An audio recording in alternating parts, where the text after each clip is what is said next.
সিঙ্গা দিয়া বাহির হয়েছে পচা রক্ত, সাহাবীর হাতে দিয়া বলছে যাও নিক্ষেপ করে আসো। অন্তরালে যায়া চাইটা খায়া ফেলছে। ফিরা যখন আসছে তো জিজ্ঞাসা করছে কি করছিস? নিক্ষেপ করে আসছি। বলে কোথায় কোথায়?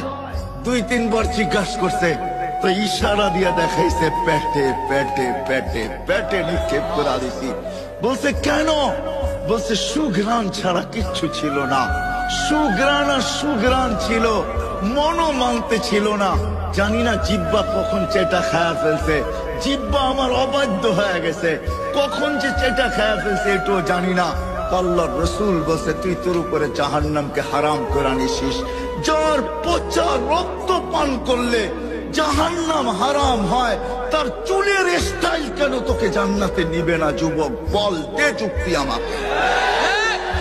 তার ক্যারিয়ার কেন নিবে না?